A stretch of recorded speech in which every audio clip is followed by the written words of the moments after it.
If you look up foods named for presidents, the list is short. The most famous that I came across was Dolly Madison cakes, named for the wife of the fourth U.S. leader. Typically, food names honor the person associated, not so much for Hoover Stew. This is a dish that was made out of necessity, and no, there's no chicken in this pot. Stick around and I'll tell you why this meal denigrates a president and a Maine state park that opened despite the Depression.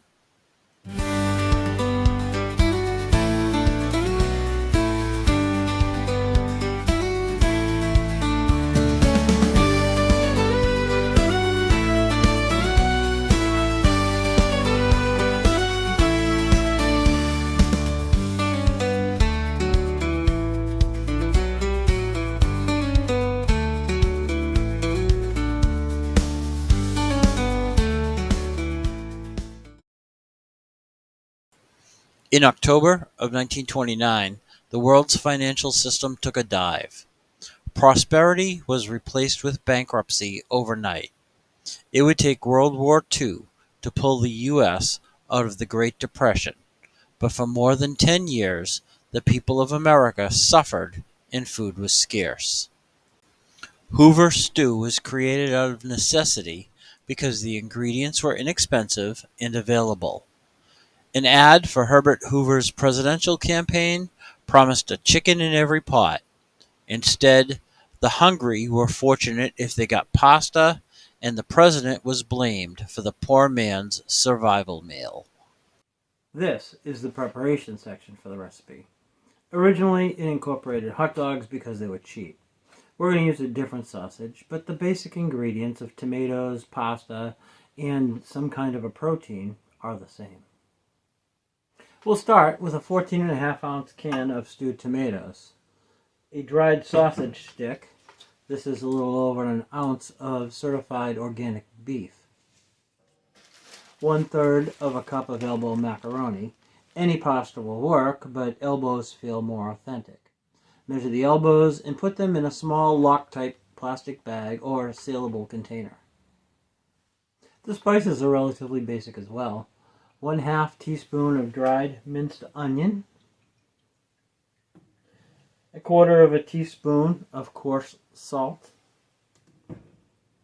a dash of black pepper, and as an option to give it a little zip, a dash of crushed red pepper. Put all of these in a separate lock-type plastic bag and seal it up. The last step is to place all of the ingredients into a paper bag. I'm going to recycle one I got from a local store.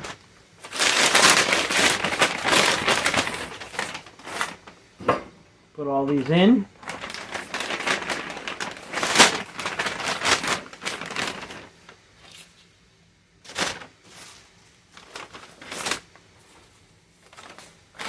Seal the bag, and I'm ready to go. I've owned my old Jeep for around 30 years. During that time, I've replaced the body, frame, drivetrain, and many other original parts. When I bought it, I intended to take it off-road camping with a goal of exploring northern Maine. I had planned a trip in 2020, but then COVID hit, so it wasn't until the summer of 2022 when I finally felt confident enough to make that trip a reality. My goal was to spend a week in Maine's largest state park, Baxter. Composed of over 209,000 acres of wooded forest, the size is almost incomprehensible, at least here in the densely packed Northeast. I was amazed that it actually took an hour to drive the 15 miles from the park entrance over a washboard dirt road to the campground. Then I had to pack everything into the remote campsite. I selected Soudnahunk Campground, one of the 8 roadside campgrounds of the park. Be aware that the park has strict vehicle restrictions and most RVs are too large. Some may qualify, but also know that there are no campsite amenities. Likewise, motorcycles, motorized trail bikes, or ATVs are not allowed, and also no pets. Fortunately, the Rangers provided a heavy-duty wagon for the trek.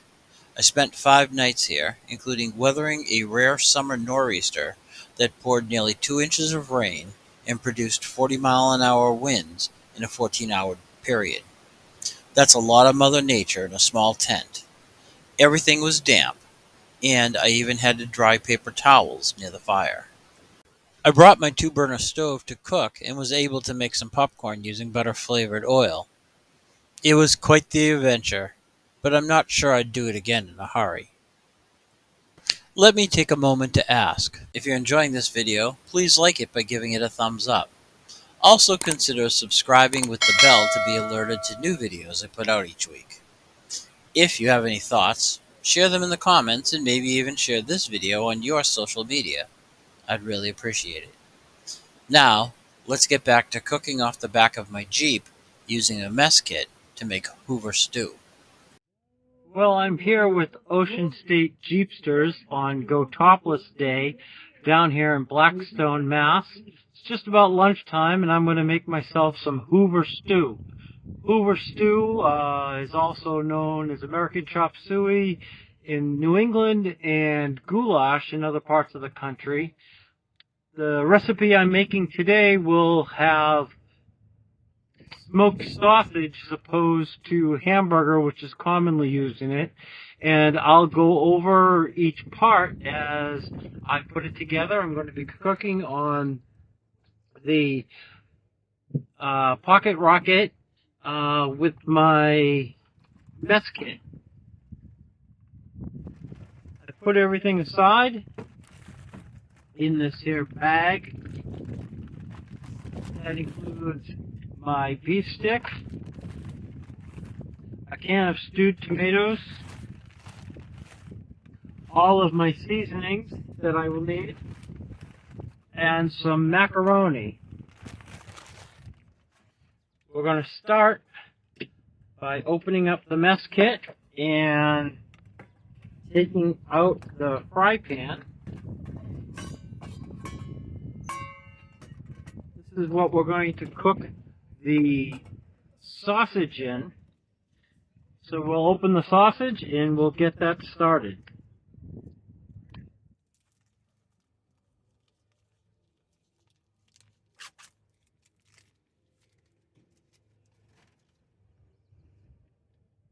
Cut this up into bite-sized pieces.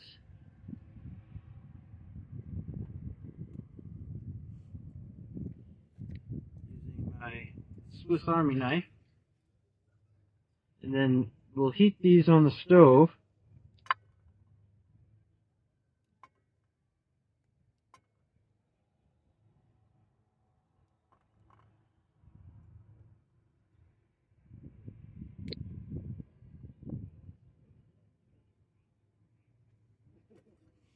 As you can see, it's just basically dried sausage.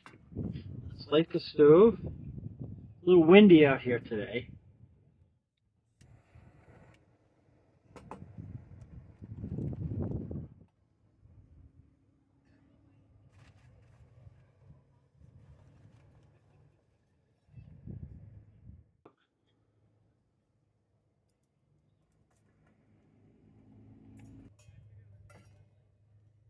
You can see the pan's a little warm. Let the grease start to melt so that it doesn't stick.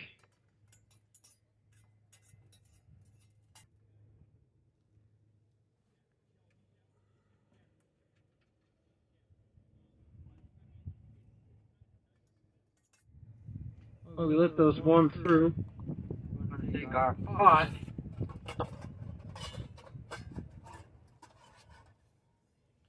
Put in about a cup and a half of water.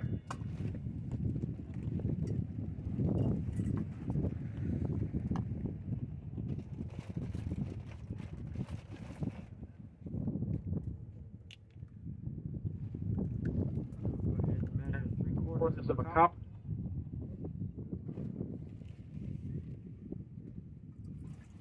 And then another 3/4 of a cup.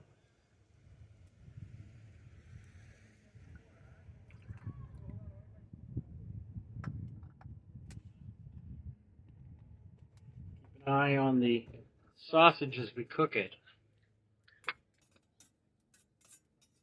This doesn't need to be anything more than just sort of heated through, but it pulls out a little bit of that flavor. Check them, see how hot they warm they are. Getting there.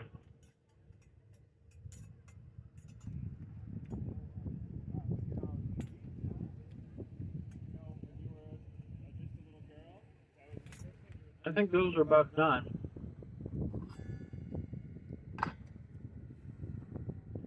Pull those off the heat. Set them down here on the placemat. Cover them to keep them a little bit warm. Go ahead and put the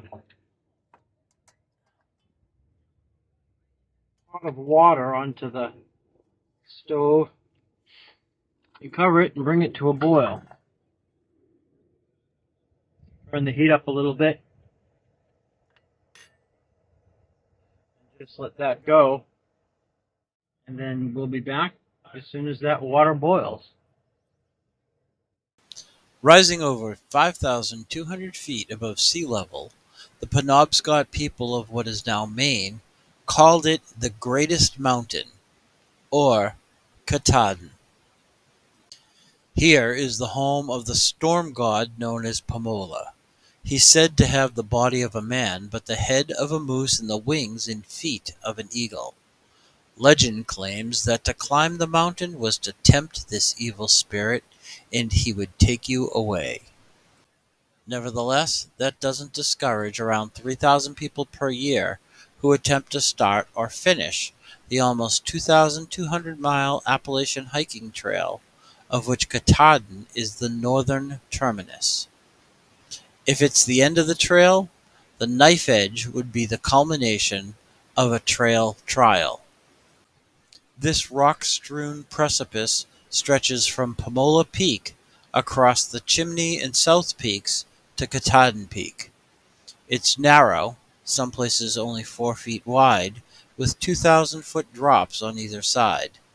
But I'm told the views are amazing. I've read that on a clear day you can see the White Mountains in New Hampshire. I can't prove that one way or the other. You'll notice none of the photos in this section are mine. Hiking the Greatest Mountain takes about 8 to 12 hours round trip and is not really for beginners. So I don't think you'll see me taunting Pamola. But you never know. What I can do is cook. So let's return to making Hoover Stew in the back of my Jeep. So we're back and the water is just about up to a boil. I'm going to take the top off here. And that water is a nice rolling boil. We're going to just add in the macaroni. We're going to put this right into this pot. And we're going to let this cook for about 7 or 8 minutes. While that pasta's cooking, you want to make sure you stir it occasionally so it doesn't all stick together and stick to the bottom of the pan. It will increase in size, probably doubling about size. But just leave that at a rolling boil and checking it occasionally to make sure that it's not sticking. The pasta's got a few minutes to cook. As it does, I'll tell you about the history of Baxter. As the Great Depression gripped the nation, Percival Baxter saw an opportunity. He was an avid outdoorsman who had genuine concerns about the sustainability of Maine's natural environment. His father, James Finney Baxter, made his fortune in the canning industry in Portland, Maine, that he and a partner had started in 1850.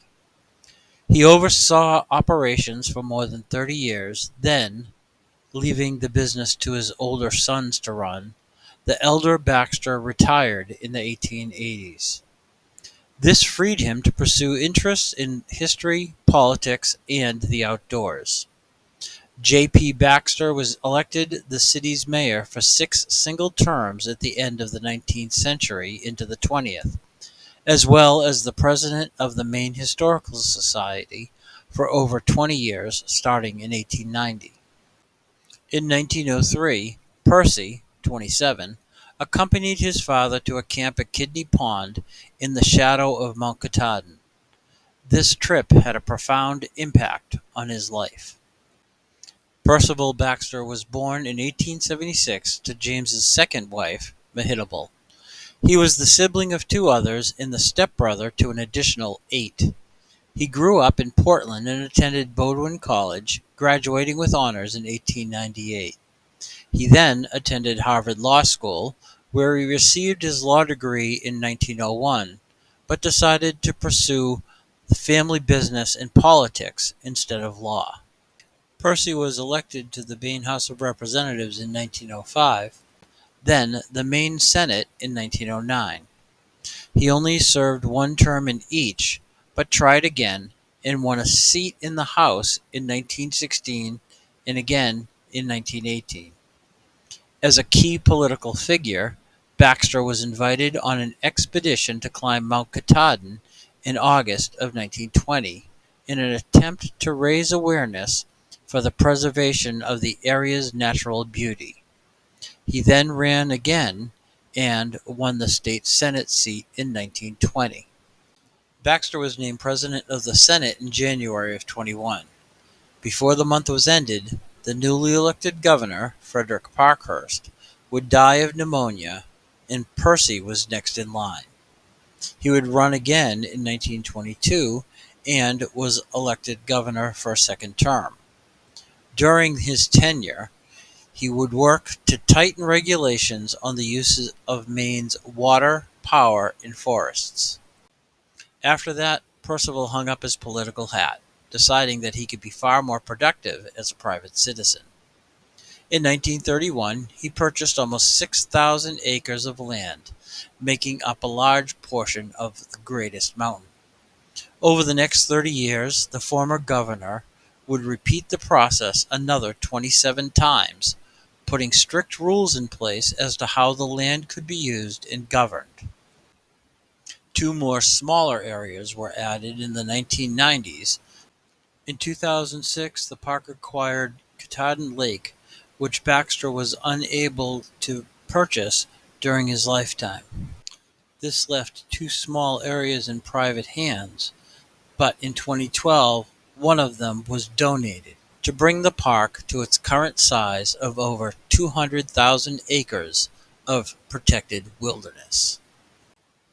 I'll finish up with my trip to Baxter State Park in a moment, but I think the pasta's done for the Hoover Stew. The next thing we need to do is we need to drain this pasta, put the lid on, and using the pot holder, I'm going to move the lid a little bit to the side and then take it off. Set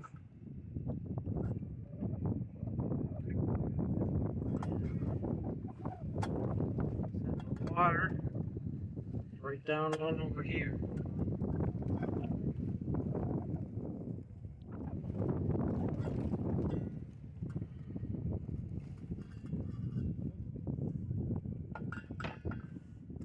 Well, pasta is all nice and drained. And the next thing we're going to do, we're going to add in our seasonings. Sprinkle this all over the pasta. Nice fried seasoning. Mostly it's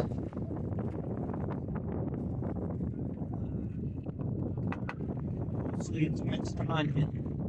Just let that all mix right into that.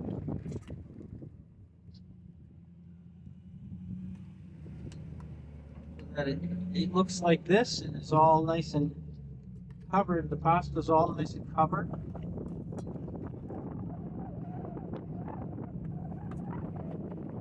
Open up the sweet tomatoes and just add that right in.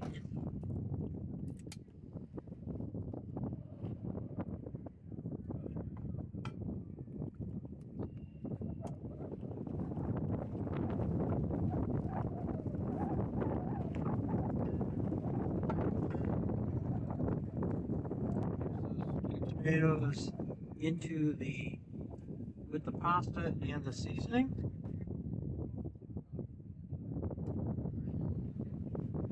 Make sure you get all of that pasta covered. Nice even mixture of pasta and tomatoes. And go ahead and put the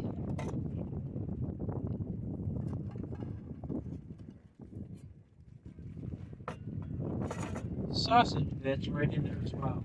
Mix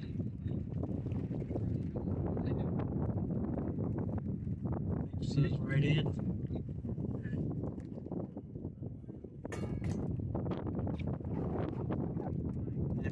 Make that mixture all together. Put that back on top of the heat on a nice low heat. Let it simmer for about 5 to 8 minutes.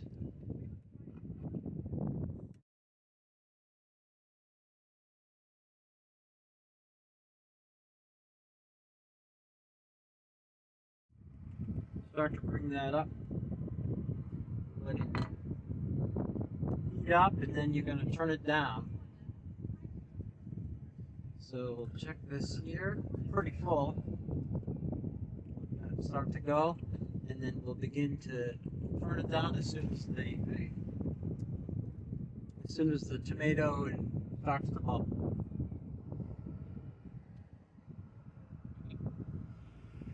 This has started to get hot. You can see that it's bubbling a little bit. What we're going to do is we're going to turn the temperature down and just let it simmer. Stir that pasta around a little bit so that everything gets heated nice and evenly. Continue heating it uncovered.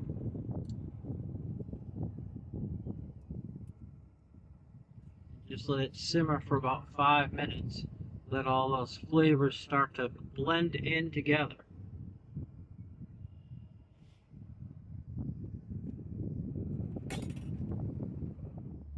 You don't want it boiling, you just want it to simmer very nicely.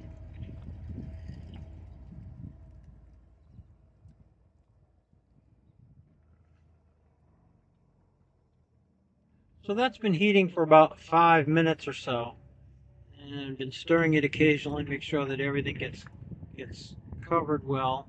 I'm going to give it a taste here and see how the temperature is.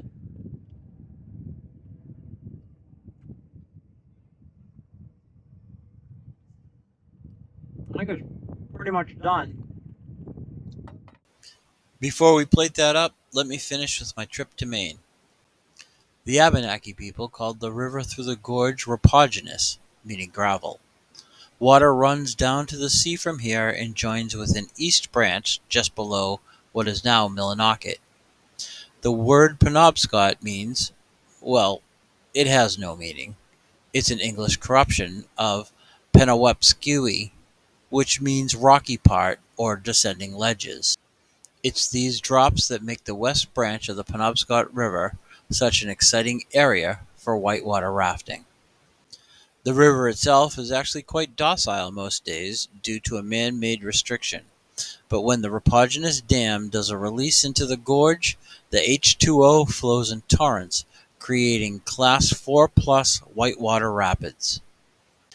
I hadn't gone rafting for more than 30 years, but I knew I wanted to recapture the energy and exhilaration from days gone past. I figured it was mid-August and would be nice and warm. I was wrong. The water was cold and the cool air made it chillier. I'd chosen to not put on wetsuit pants, but soon regretted my decision. Even though I chose to skip the afternoon adventure, it didn't matter in the long run. I had a great time running the Rip Gorge, despite everything being wet when I got back to camp. Speaking of getting back, let's get back to the Hoover Stew and plate it up. I'm going to move this on to the pot holder here.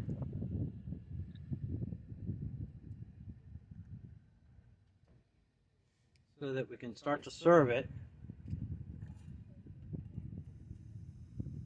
Take our plate, scoop some of that right up into there, just like that.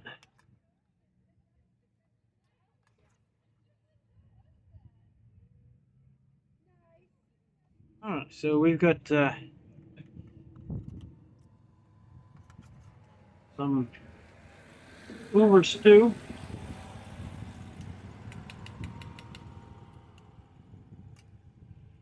can see it's pretty hot. Just going to move this pan off onto the surface over there and put this on the pot holder so I don't burn myself when I eat my lunch. And after we finish up, we'll put things away. I hope you've enjoyed making a mess with Hoover Stew and a bit about Baxter State Park. Remember to like and subscribe, and as always, clean up your mess.